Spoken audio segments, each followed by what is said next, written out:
اس معاملے پر ماہرین کے ایک وسیع طبقے میں اتفاق رائے پائی جاتی ہے۔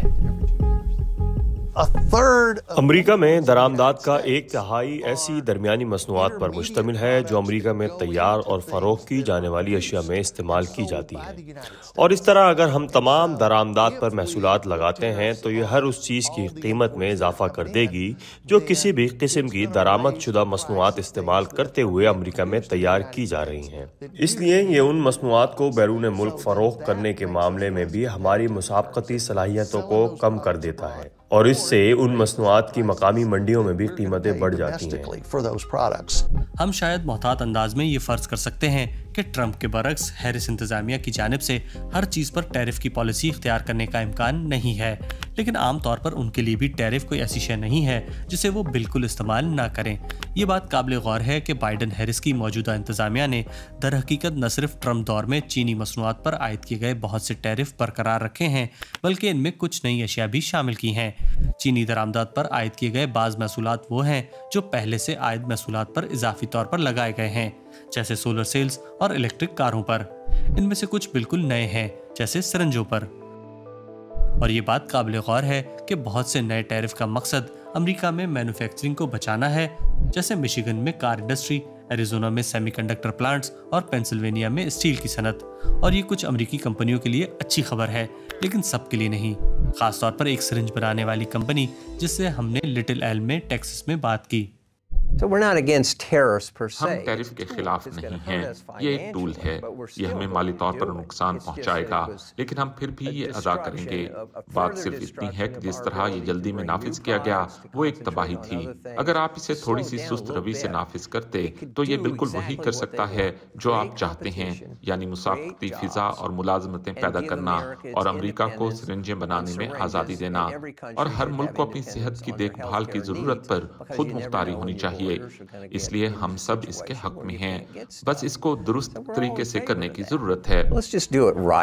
درست طریقے سے کرنے سے ان کی مراد کمپنی کو نئے قوانین کے مطابق ڈھلنے اور اپنے کام کو چین سے امریکہ منتقل کرنے کے لیے زیادہ وقت دینا ہے، لیکن ٹرمپ یا ہیرس انتظامیہ کے تحت وہ ٹیرف کے نفاذ کی ممکنہ حقیقت تسلیم کرتے ہوئے ان ٹیرف کے خاتمے کا مطالبہ نہیں کر رہے، کیونکہ ایسا ہونے کا کوئی امکان نہیں۔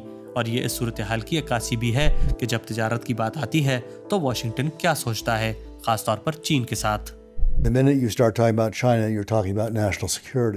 جس لمحے آپ چین کے بارے میں بات کرنا شروع کرتے ہیں تو سمجھیے آپ قومی سلامتی کی بات کر رہے ہیں۔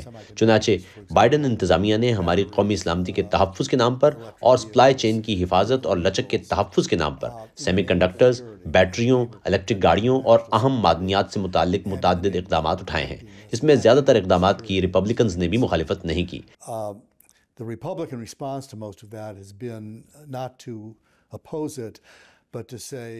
لیکن اگر ٹرمپ واپس آتے ہیں تو وہ امریکہ میں سپلائی چین کی لچک برقرار رکھنے والی ملازمتوں کو واپس لانے پر توجہ مرکوز کرنے کے لیے جارحانہ انداز میں آگے بڑھ سکتے ہیں۔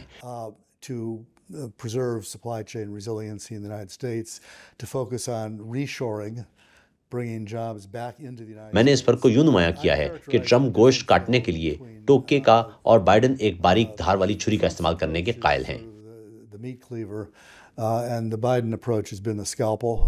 اب اس اہم سوال کی جانب رخ کرتے ہیں کہ اس بات کا میرے، آپ اور دنیا میں ہر کسی کے لیے کیا مطلب ہے۔ تصور کریں کہ ڈونلڈ ٹرمپ صدر منتخب ہو گئے ہیں۔ وہ یورپ کی طرح امریکہ کے ساتھ تجارت کرنے والے ممالک کے خلاف محصولات نافذ کرتے ہیں۔ اس کا مطلب ہے کہ بیرون ملک سے امریکہ آنے والے تمام سامان پر 20% اضافی چارج، اور پھر وہ ممالک اپنے محصولات کے ساتھ جوابی کارروائی کرتے ہیں، اور یوں یہ کھیل ٹٹ فار ٹیٹ راؤنڈ میں داخل ہو جاتا ہے۔ عالمی سپلائی چین میں خلل پڑتا ہے اور ہر طرفی چیزیں زیادہ مہنگی ہو جاتی ہیں۔ اس سے کون متاثر ہوتا ہے؟ جی ہاں، بالکل ہر کوئی۔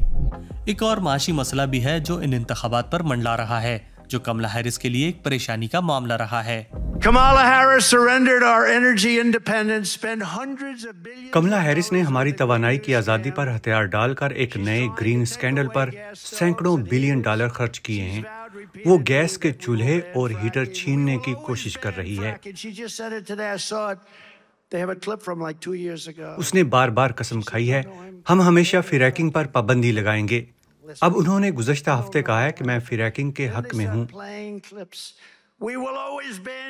پنسلوانیا کے لوگ ہوشیار ہیں، وہ آپ کے دام میں نہیں آئیں گے، وہ تباہی لائیں گی۔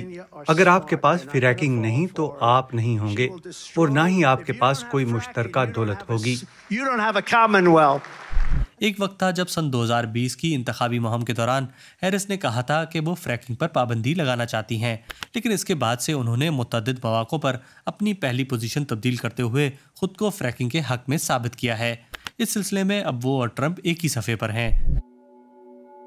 فریکنگ کے اضافے کی وجہ سے امریکہ تیل اور قدرتی گیس پیدا کرنے والا دنیا کا سب سے بڑا ملک بن گیا ہے، اور اس پیداوار کی سطح خاص طور پر بائیڈن انتظامیہ کے دوران تیزی سے بڑھی، اور یہ بات دونوں فوسل فیولز یعنی تیل اور گیس کے معاملے میں سچ ہیں۔ اور امریکہ قدرتی گیس کا دنیا کا سب سے بڑا برآمد کنندہ بھی ہے۔ آج یورپ کی تقریباً نصف LNG درآمدات امریکہ سے آتی ہیں۔ امریکی معیشت میں فریکنگ نے جو کردار ادا کیا ہے، اس کے پیش نظر یہ سمجھنا مناسب طور پر آسان ہے کہ کوئی بھی اس پر پابندی نہیں لگائے گا، چاہے ڈونلڈ ٹرمپ جو بھی کہیں۔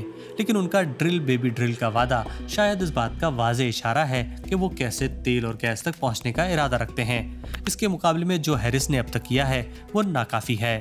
اس بارے میں مزید جاننا چاہیں گے کہ ان کی فریکنگ کے حوالے سے پالیسیاں دراصل کیسی ہوں۔ ڈیو کالان مارسل شیل کولیشن کے صدر ہیں، اور وہ بائیڈن دور کی کچھ پالیسیوں سے خوش نہیں ہیں، جیسے ماحولیاتی خدشات کی بنیاد پر LNG کی برآمد کے نئے اجازت ناموں کو منجمد کرنا۔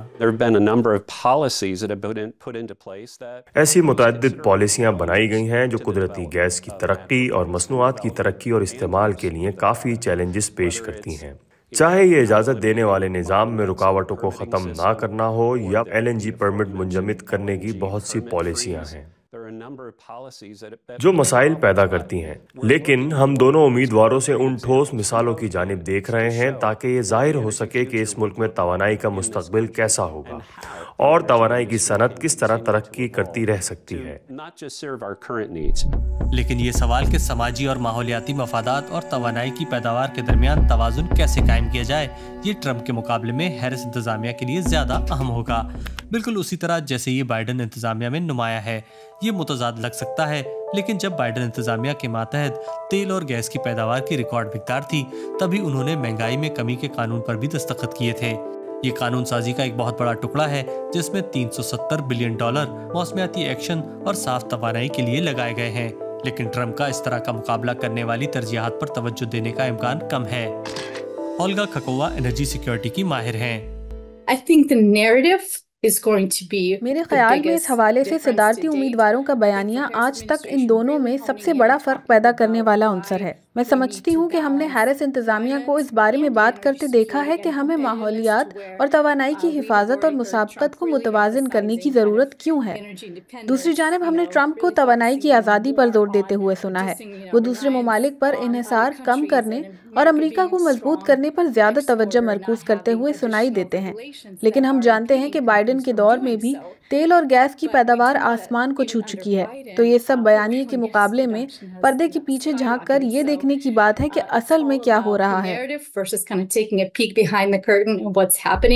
یہاں ان مسابقتی ویژنز کا باقی دنیا کے لیے کم از کم ایک ممکنہ اثر ہے۔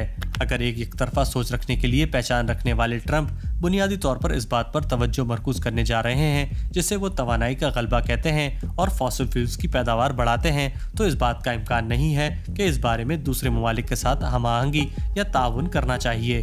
ان کی انتخابی مہم کے ارکان کا کہنا ہے کہ ٹرمپ صدر منتخب ہونے کے بعد پیرس معاہدے سے دوبارہ نکل جائیں گے، جیسا کہ ٹرمپ نے 2017 میں کیا تھا۔